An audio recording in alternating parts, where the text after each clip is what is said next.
En Primera de Pedro, capítulo 2,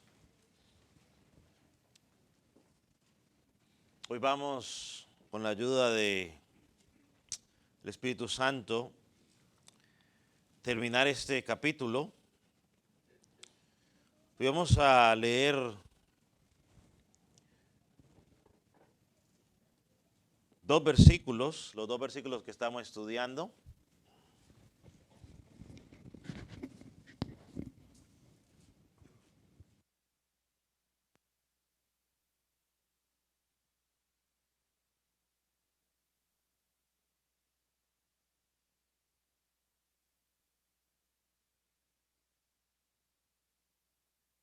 Los dos versículos que estamos estudiando y vamos a hacer un recordatorio.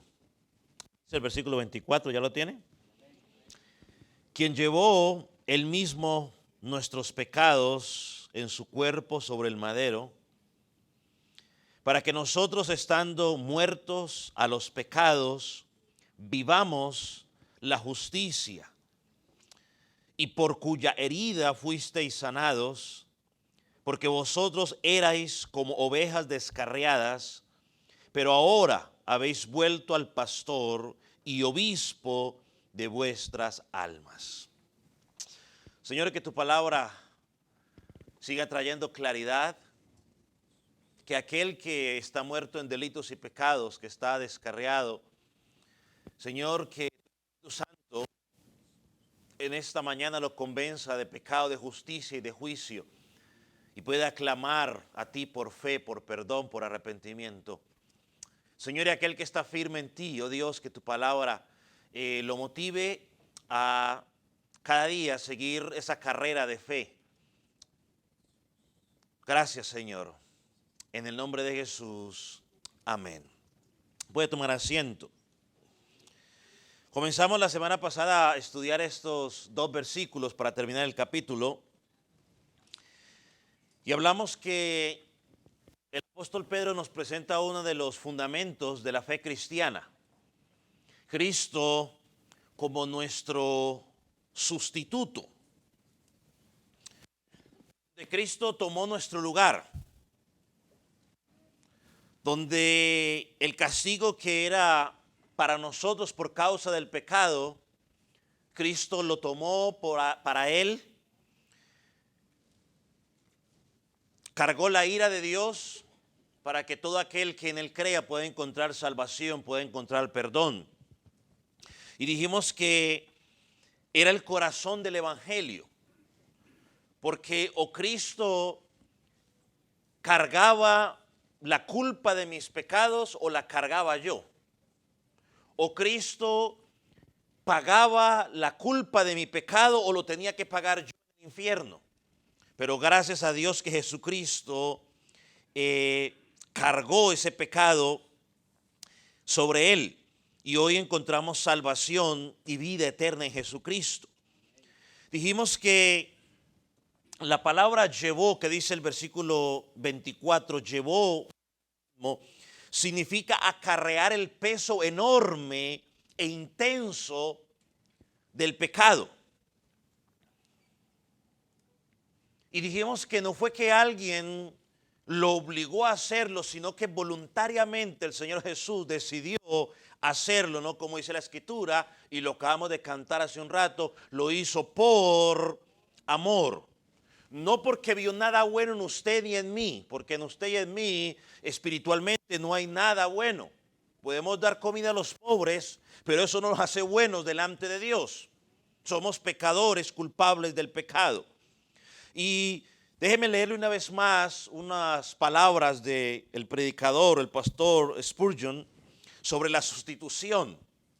Él dice lo siguiente: no hay doctrina que encienda mi alma con tanto deleite como la de la sustitución. La sustitución es la médula misma de toda la Biblia. Es el alma de la salvación. Es la esencia del evangelio. Debes saturar todos nuestros sermones con él, porque es el alma de un ministerio evangélico. Si desechamos la doctrina del sacrificio sustitutivo de Cristo, ha destripado el evangelio y arrancado de él su mismo corazón. Aleluya. Él llevó nuestros pecados sobre sí mismo en la cruz. ¿Y cuál fue el propósito? Dijimos, ¿para qué lo hizo? ¿Para que viviéramos como reyes en esta tierra?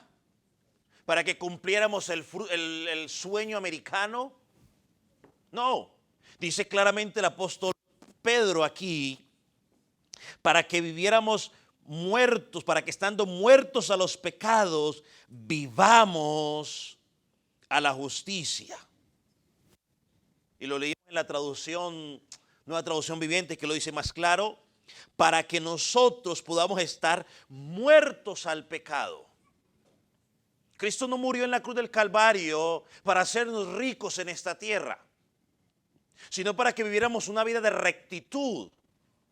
Todo el pecado que antes nos arrastraba y nos deleitábamos en él, para que ahora le demos la espalda. Dice, para que vivamos en lo recto o en lo justo, es decir, en lo que Dios pide de nosotros. Ya no vivimos para nosotros, vivimos para Él. Eso es lo que dice Corintios, ¿no? Que el amor de Cristo nos constriñe, pensando en esto, que el que murió por nosotros, el que ahora vive, viva para Él. Ya no es lo que a usted le gusta, no es lo que usted siente, no es lo que usted quiere, es lo que Dios pide. ¿De quién? De nosotros. Entonces, nos rescató para su gloria, nos rescató para que muramos al pecado y vivamos a la justicia. Eso estábamos diciendo hasta que llegamos a la última parte del versículo, donde dice el apóstol en el versículo 24, y por cuya herida fuisteis sanados. Es una clara evidencia que el apóstol Pedro regresa nuevamente ¿a dónde? A Isaías 53. O sea, él está sacando todo esto ahí de Isaías 53, aplicándolo a Cristo, para que lo entendamos. Y esta palabra herida que aparece allí, por cuya herida, es una referencia general. ¿A qué? Bueno, a todo el sufrimiento que Jesucristo sufrió. Perdone la redundancia. Es una referencia a todo ese tipo de sufrimiento. Jesucristo sufrió físicamente, Jesucristo sufrió emocionalmente y Jesucristo sufrió espiritualmente.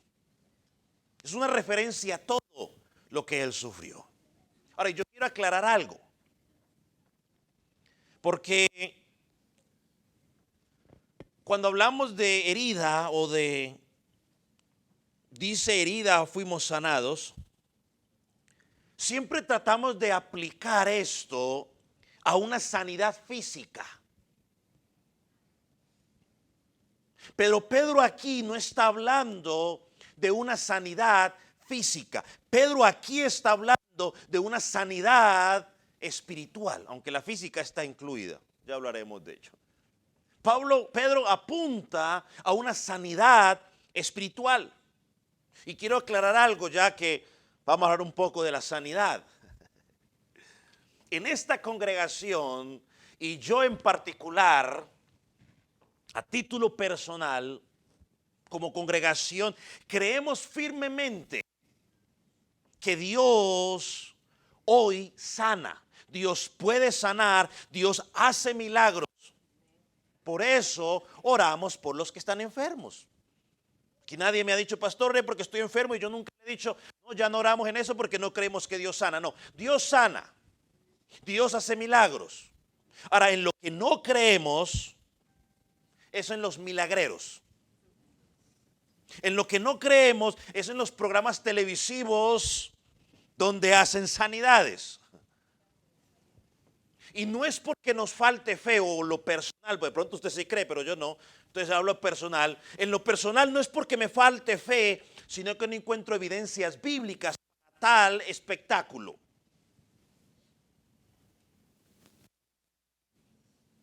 Yo no creo que tenemos que hacer un día en particular donde le decimos a la gente, venga porque el sábado va a haber sanidades y va a haber milagros.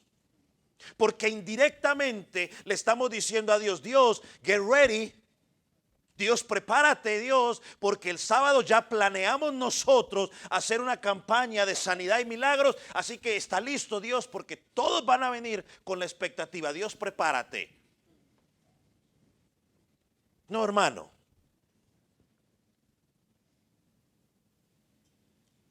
Dios hace milagros, sanidades, cuando Él quiere y a la hora que Él quiere, no cuando a nosotros se nos antoja.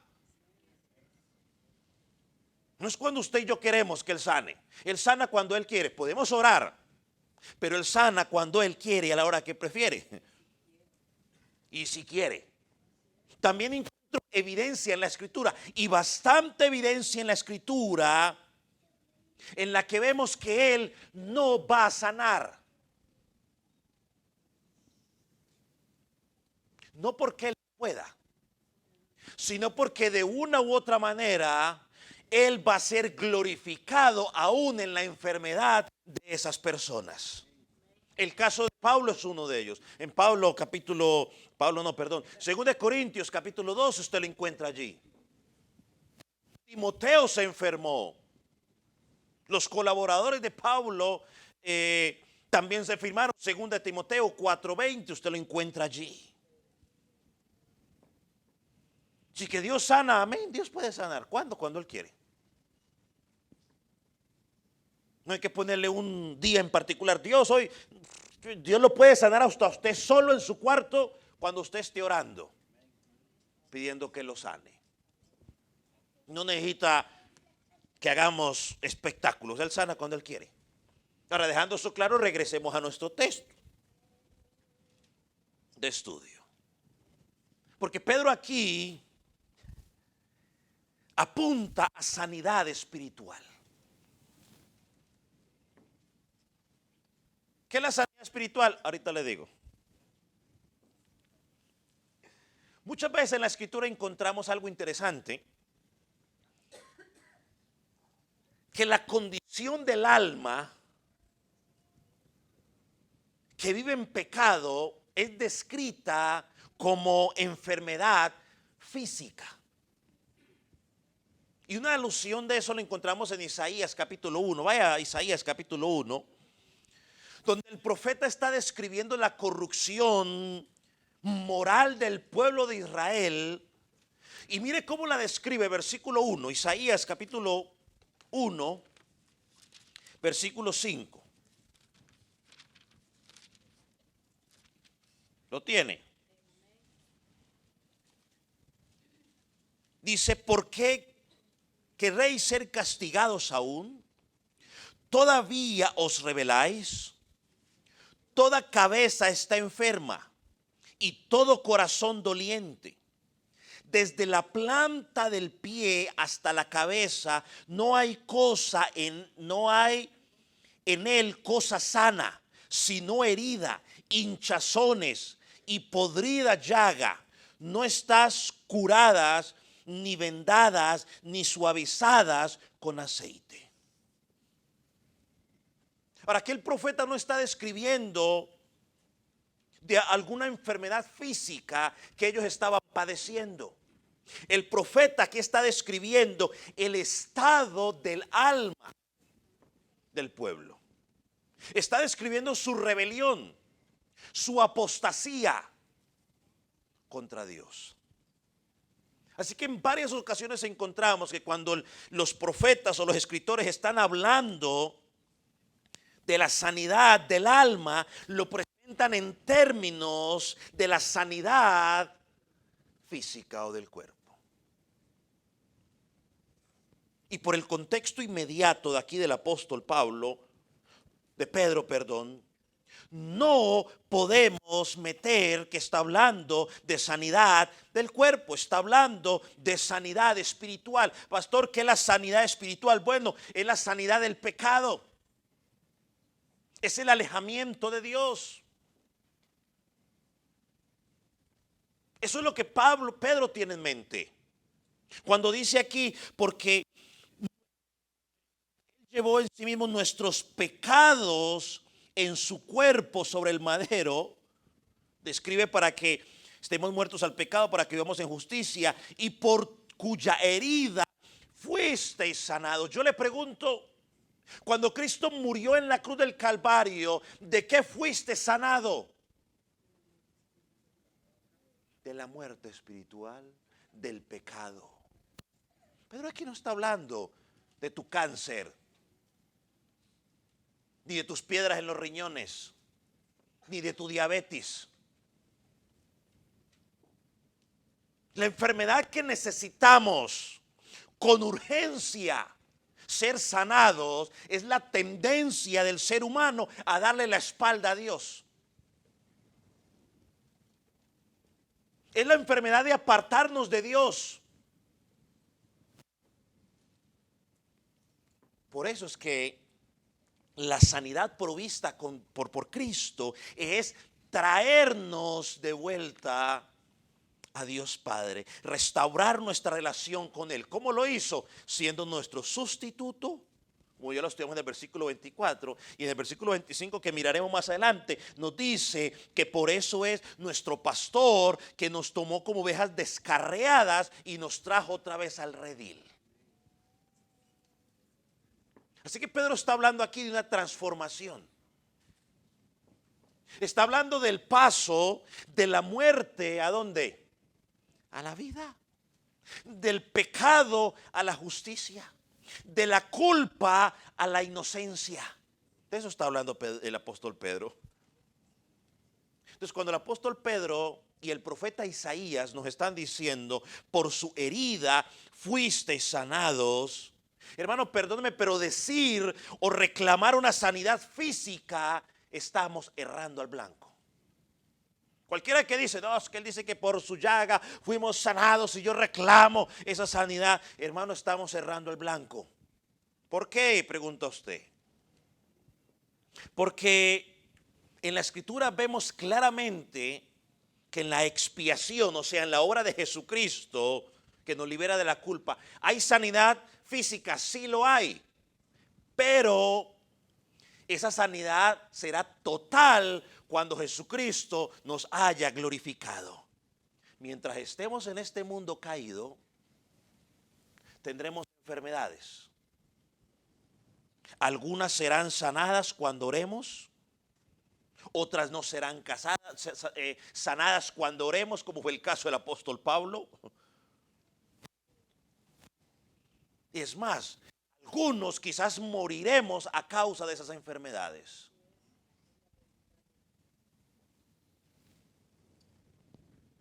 Entonces, ¿hay sanidad por la obra de Jesucristo en la cruz del Calvario? Amén, tenemos que decir que sí, no vamos a discutir eso porque no está en duda. Pero cuando Pedro dice aquí, por sus llagas somos sanados, nos dice, eres sanado espiritualmente, es decir, pasaste de muerte a vida. Y sí, por sus llagas seremos sanados físicamente, pero llegará un día donde no tendremos dolor, donde no tenemos más enfermedades, pero eso será cuando Cristo venga. Mientras estemos aquí en la tierra, tendremos dolores, tendremos enfermedades. A veces uno lee Mateo 8, 16 y 17, porque algunos dicen, es que dice, mire, ahí dice, Él mismo tomó nuestras enfermedades y llevó nuestras dolencias. O sea, tomar este pasaje para enseñar que tú tienes que andar reclamando tu sanidad para que tu diabetes se vaya, o tus dolores de migraña se vayan, o toda la situación que tengas, puede ser un error. Porque un estudio detallado del contexto de este pasaje nos muestra que Jesucristo sanaba a todas esas personas, una ilustración de lo que experimentaría el creyente cuando Él venga por segunda vez. Apocalipsis 21, 4 lo dice, ya no va a haber llanto, más dolor, no va a haber más nada. Pero su obra expiatoria Cristo trató con el pecado, trató con la muerte y con la enfermedad. Él lo trató. Pero los tres aún están con nosotros. Él pisoteó la cabeza de Satanás en la cruz. Quebrantó el poder, el dominio del pecado sobre nosotros.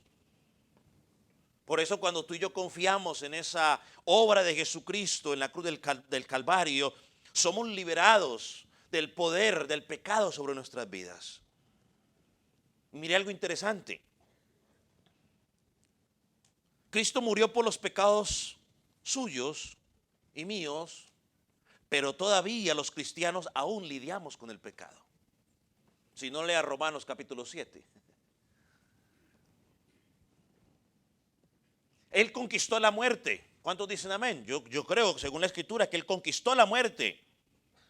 Pero los creyentes seguimos muriendo, al menos físicamente. Él venció el dolor, Él venció la enfermedad en la cruz del Calvario, pero su pueblo sigue sufriendo enfermedades mientras estamos aquí. Así que cuando un cristiano se enferma, ese cuento de que los cristianos no nos enfermamos. No vaya al doctor, hermano, porque eso es falta de fe. Yo más bien diría que es falta de entender la Escritura. No se deje meter ese cuento en la cabeza. Eso son unas malas interpretaciones de la Escritura. No tiene sustento bíblico decir que los cristianos no nos enfermamos porque nos vamos a enfermar. Entonces, ¿hay sanidad física? Sí. ¿Hay liberación del pecado? Sí. ¿Hay liberación de la muerte? Sí. Pero todavía tenemos que lidiar con esas cositas mientras estemos aquí. Así que el mensaje central, mis hermanos, del Evangelio es la liberación del pecado. Es restaurar nuestra relación con Dios, esa relación que se había roto. La buena noticia del Evangelio es el perdón, no la sanidad física. Pero es preocupante cuando usted escucha cantidad de promociones evangelísticas donde motivan a la gente, ven porque el Señor te va a sanar físicamente. ¿Y qué de lo espiritual? Es que el Evangelio no promete sanarte a ti físicamente, promete sanarte espiritualmente. Ese es el mensaje. El mensaje es arrepentimiento del pecado. No ven para que sea sanado. Puede llegar como añadidura, sí, pero no es el objetivo principal. Cristo fue hecho pecado, fue hecho enfermedad, murió en la cruz, pero por nuestro pecado, no por tu sanidad física. Y eso no significa entonces, pastor, ya no oro. No, pues ore para que si Dios en su misericordia lo quiere sanar, lo sane.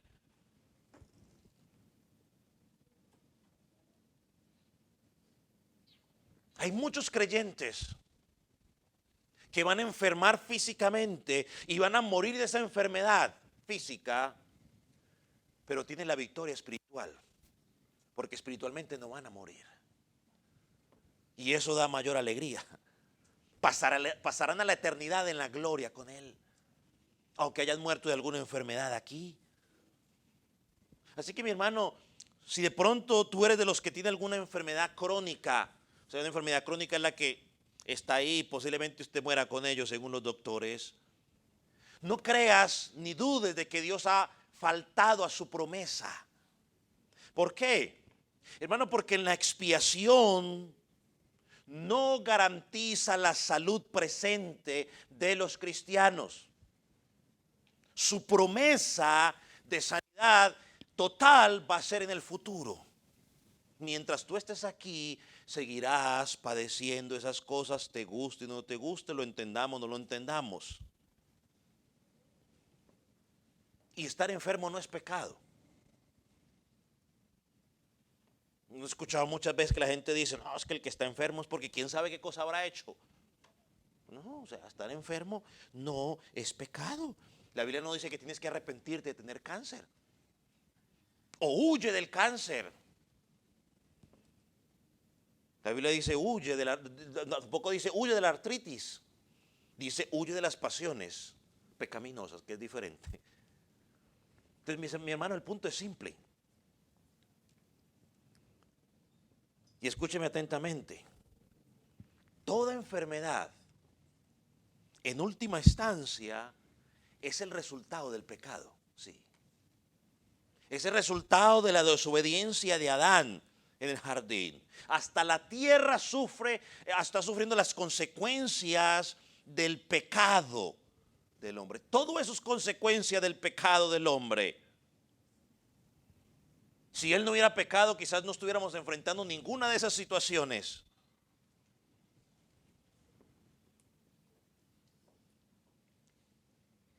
Pero Jesucristo vino y venció.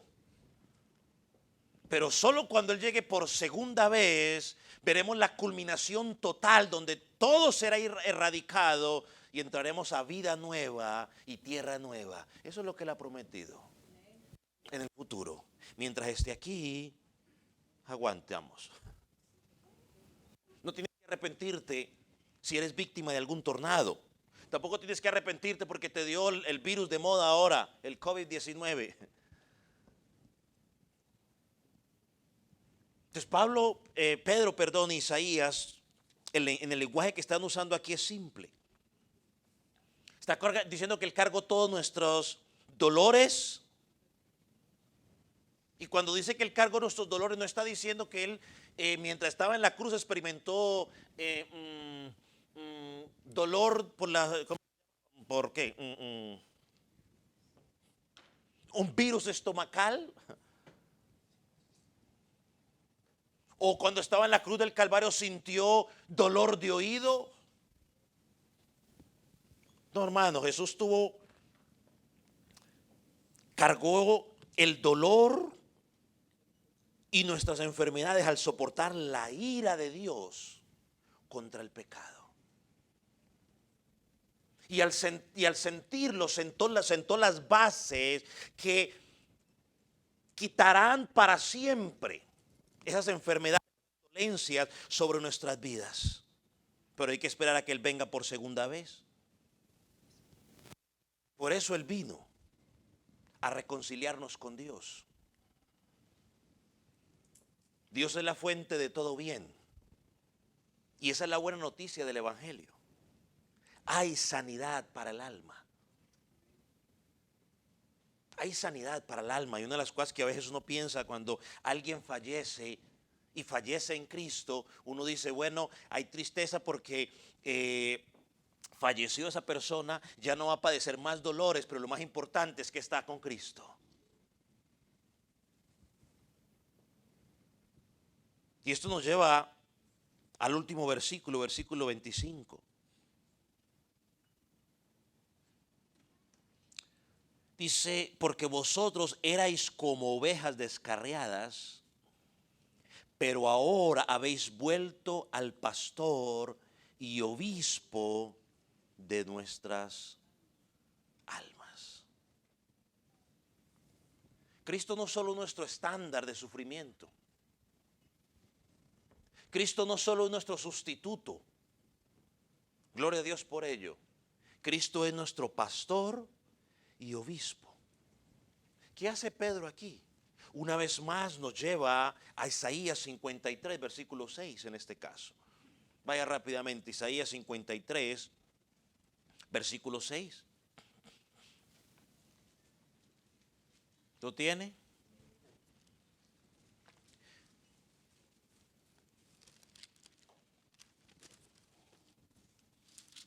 Dice, algunos de nosotros nos descarriamos como ovejas, o todos, desde el más pequeño hasta el más adulto, todos nos descarriamos como ovejas. Y mira lo que sigue diciendo, cada cual se apartó por su camino. Mas Jehová cargó en él el pecado de todos nosotros. Una oveja descarriada está perdida, está en peligro, no sabe a dónde va, no sabe cómo defenderse, está a la merced de todo tipo de depredador, incluyendo el lobo, el hambre. Y la oveja por sí sola no tiene ni la más mínima idea de cómo encontrar el camino.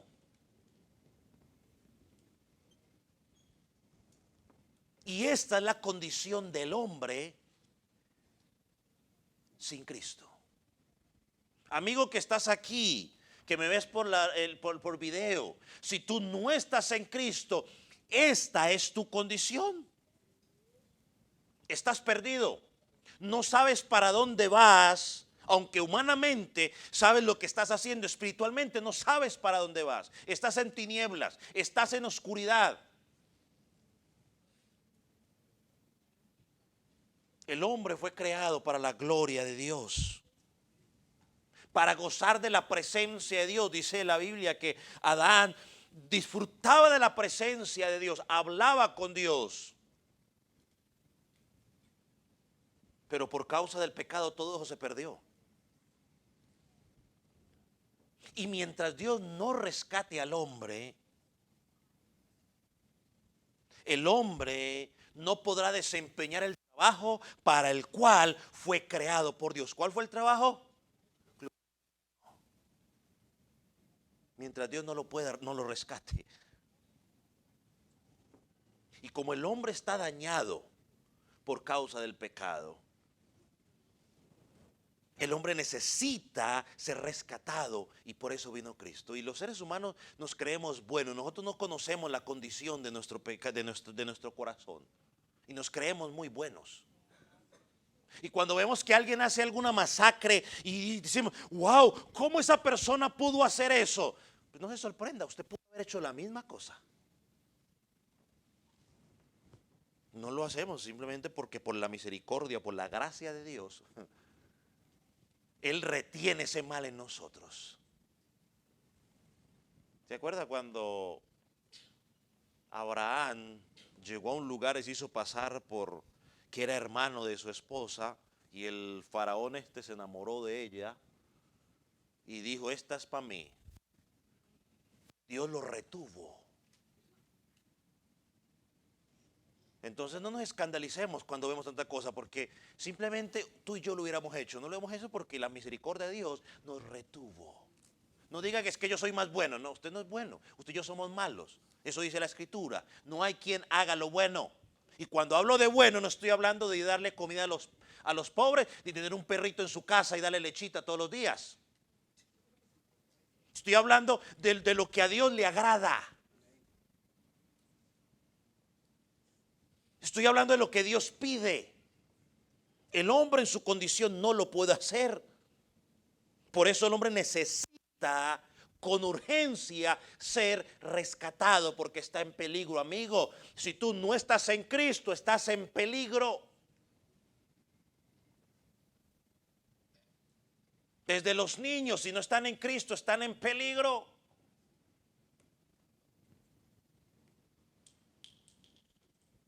Y Cristo es ese pastor que nos lleva al redil de Dios. Él tiene que dirigirnos. Porque el texto nos dice, volviendo al texto, el texto nos dice, ¿qué dice el texto? Estábamos apartados del camino.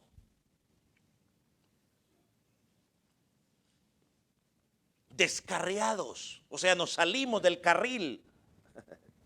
Isaías lo dice más interesante. Isaías dice, cada quien se fue por su propio camino. Y la Biblia dice que los caminos del hombre y los caminos de Dios son totalmente diferentes.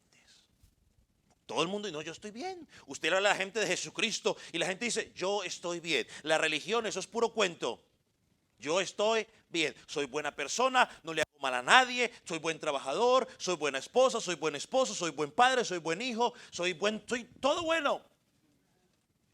Pero Dios dice lo contrario, dice cada quien agarró por su propio camino. Y le añado algo más. La Biblia dice en Jeremías que nuestro corazón es ¿qué? Engañoso, más que todas las cosas. Entonces cuando Pedro y el profeta Isaías, el apóstol Pedro y el profeta Isaías nos dicen, estaban continuamente descarriados como ovejas, o que éramos ovejas descarriadas, nos está describiendo cómo vivíamos antes de que Cristo nos alcanzara.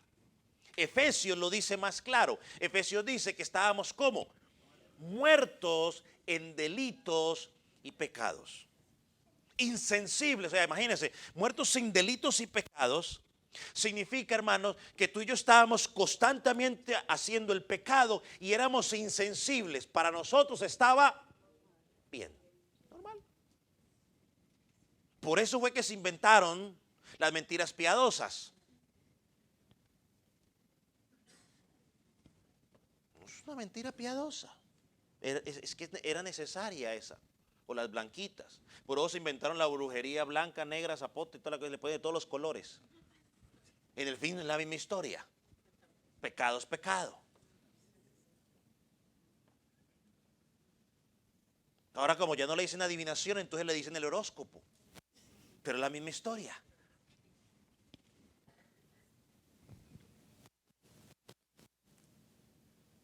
Vivíamos sin Cristo antes de que fuéramos alcanzados.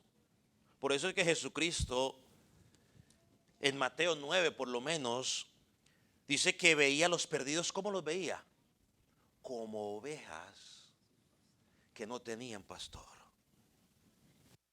Y mire algo interesante que yo leí sobre las ovejas, lo comparto con usted.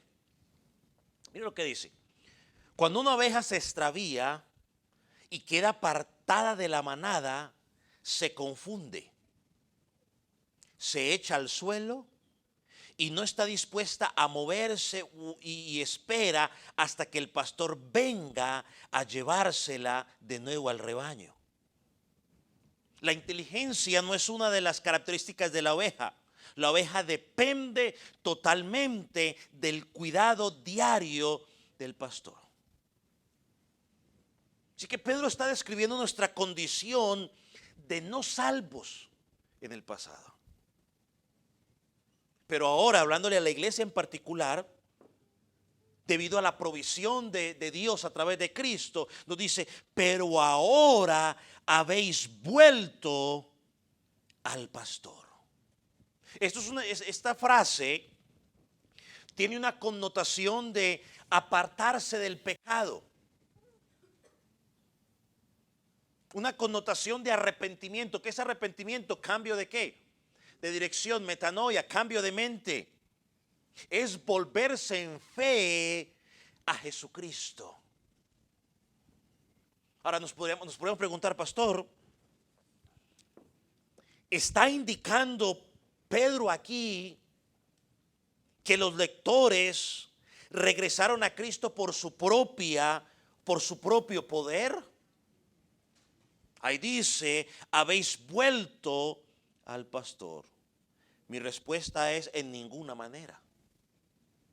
Porque en el contexto inmediato, es más, en el versículo 10 y el versículo 9 del capítulo 2, nos dice que Dios los había escogido y dice que Dios los llamó de las tinieblas, del pecado, a la luz admirable. Hermano, cuando tú y yo volvemos al pastor y obispo de nuestras almas, es porque Cristo ya nos encontró. Y otra forma de decirlo sería que el volver a Cristo es simplemente el fruto de que Él ya nos encontró. Como dice primera de Juan 4:19. Creo que muchos lo sabemos y quizás es la forma más fácil de explicarlo. Dice que nosotros lo amamos a Él, ¿por qué? Porque en nosotros fluye amor, ¿cierto que sí? Porque somos muy amorosos. No, dice que nosotros le podemos amar a Él porque Él nos amó primero. Volvimos a Él, y voy a usar un término bíblico para que no haya discusiones luego. Volvimos a Él porque, como dice Corintios, la luz de Cristo resplandeció en mi corazón. Y cuando su luz resplandeció en mi corazón, es decir, me permitió ver lo que antes no veía, entonces entiendo que al único que puedo correr, porque tiene palabras de vida eterna, ¿es quién? Cristo. ¿A dónde más voy a correr? No es que Dios te lleve obligado, sino que te ilumina con su luz, como dice Corintios. Y como cuando usted es iluminado, ¿qué pasa? Puede ver, ¿cierto? Ves tu condición, ves que eres enemigo de Dios, dices: Dios, quiero creer en ti, vuelvo a ti. Entonces, hermano, por lo que hemos leído en esta epístola, los lectores habían confiado en la muerte sustitutiva de Cristo, habían vuelto a Él para salvación, de la misma manera como el hijo pródigo. ¿No? Que Cristo iluminó su vida y él entendió que necesitaba volver al Padre. Y lo interesante del pródigo, cuando el Padre habla de él, dice: oh, mi hijo estaba muerto.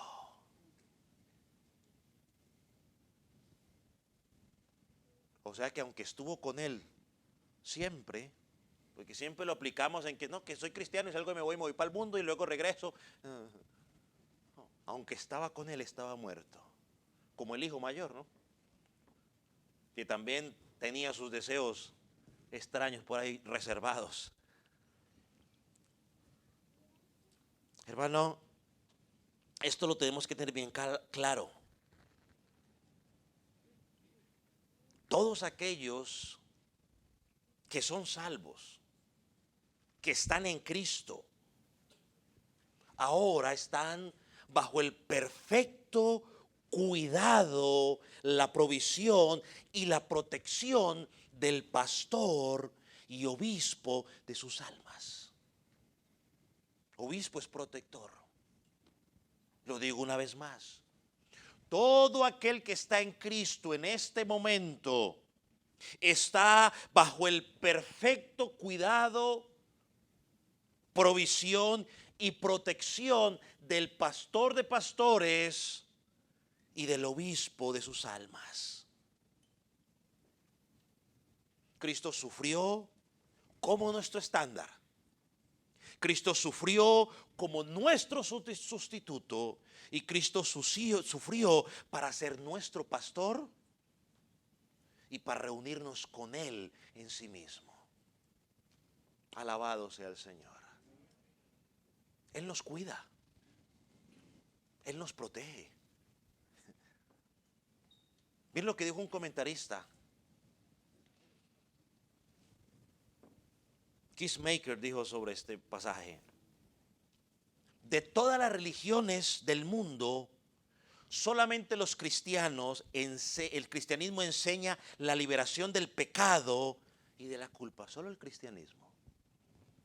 El evangelio de Cristo ofrece alivio a todo el que está esclavizado por el pecado, pero que está dispuesto a escuchar y responder en fe.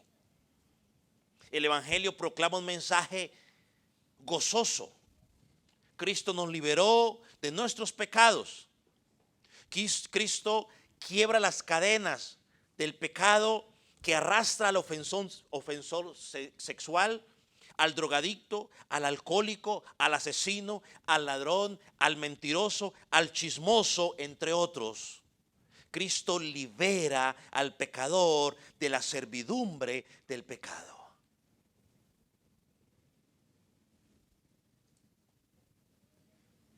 Ahora permíteme hacer dos aplicaciones rápidas: a los no salvos y a los salvos. Y me dirijo a ti, amigo, que estás sin Cristo en esta mañana.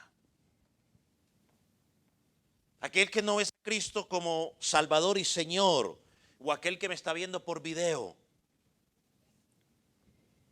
Toda persona que muera en esa condición,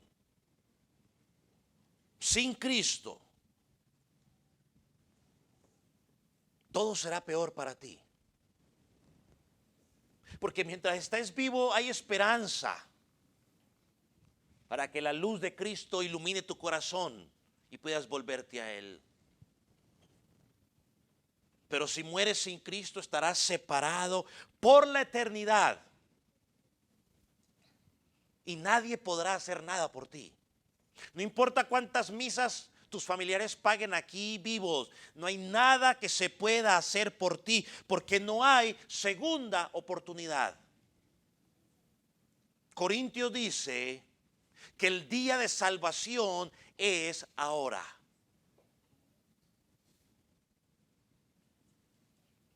Si mueres en tu pecado, si mueres sin Cristo, estimado amigo, nunca podrás ser rescatado y seguirás perdido eternamente. Por eso el Evangelio trae las buenas noticias.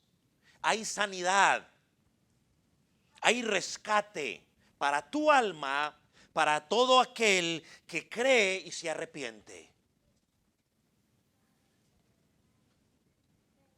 Y si esta mañana tú estás aquí, o si más adelante me estás escuchando este video, es mi oración durante toda esta semana que Dios pueda aplicar en ti Juan 16:8, donde dice que el Espíritu Santo es el que convence de pecado, de justicia y de juicio.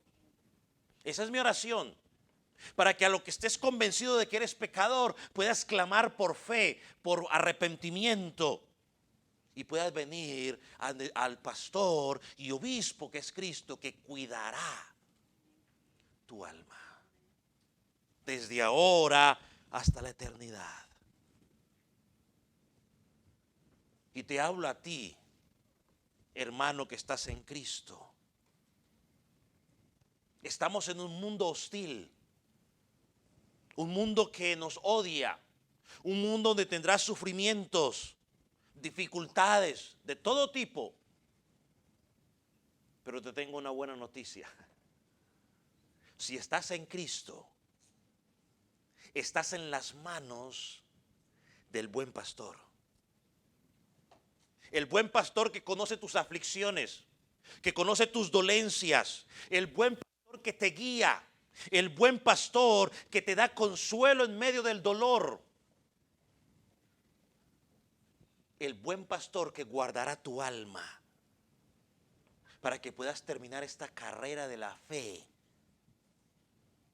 y llegues a la meta seguro. Aquí es donde recordamos las palabras del apóstol Pablo en Romanos 8. Nada nos podrá separar del amor de Dios si estás en Cristo. Nada. Y nada es nada si estás en Él, porque Él es tu pastor, Él es tu cuidador. Todos hemos leído la historia del pastorcito mentiroso, no sé cómo le llamaran en sus países, nosotros la conocemos por el pastorcito mentiroso. Cristo no es como el pastorcito mentiroso que se quedó dormido. Cristo no se queda dormido cuidando de a ti. Si estás en Él, tienes que tener la plena seguridad de que Él cuidará tu alma hasta el final. Y si eso no te es suficiente, recuerda lo que el mismo Jesús dijo de Él. El mismo Jesús dijo de Él en Juan 10:28, versículo que todo creyente debe saberlo de corazón. El mismo Jesús dijo: nadie los podrá arrebatar de mi mano, ni de la mano del Padre. Nadie. Y nadie es nadie. Si Él es tu pastor, confía. Oh, amigo, y si todavía no estás en Cristo, para ti el Evangelio es mentira, para ti el Evangelio es simplemente la mentira que se han inventado para mantener a los hombres engañados. O si tú eres de los que dice Dios no existe,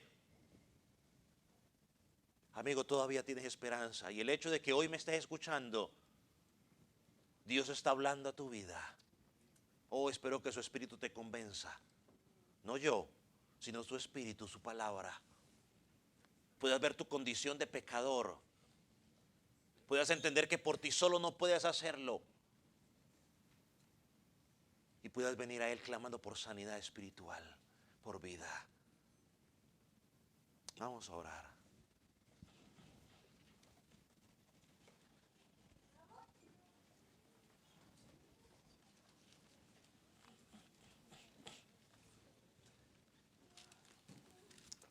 Padre, en esta mañana te damos gracias por tu palabra.